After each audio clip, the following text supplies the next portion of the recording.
how does ethical pluralism define its moral dilemmas? Imagine facing a situation where two important values seem to clash, and you can't satisfy both at the same time. That's what ethical pluralism calls a moral dilemma. It's a scenario where different, equally valid moral principles come into conflict. Because ethical pluralism believes there is no single best way to decide what is right or wrong, these conflicts are seen as natural and unavoidable. In this view, human life involves many values like honesty, kindness, freedom, and fairness.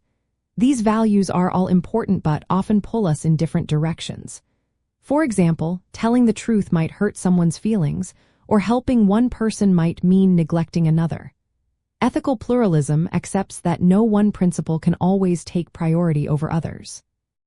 So, moral dilemmas happen when these principles clash, and you have to decide which to prioritize in each unique situation.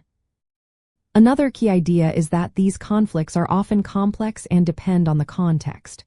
What seems right in one culture or situation might not be in another.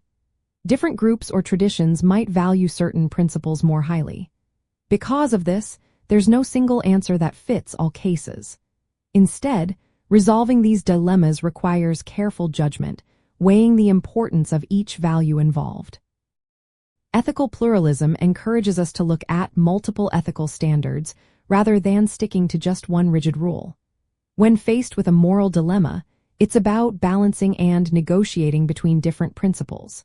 Sometimes, you might need to compromise or find a middle ground. It's not about finding a perfect solution every time, but about making the best possible decision given the conflicting values. In essence, ethical pluralism sees moral dilemmas as situations where several valid demands exist but cannot all be met at once. It pushes us to accept that moral life is often complicated, and that good judgment is needed to navigate these conflicts responsibly. This approach values the diversity of moral perspectives and recognizes that sometimes there is no clear-cut answer, only thoughtful balancing of competing values.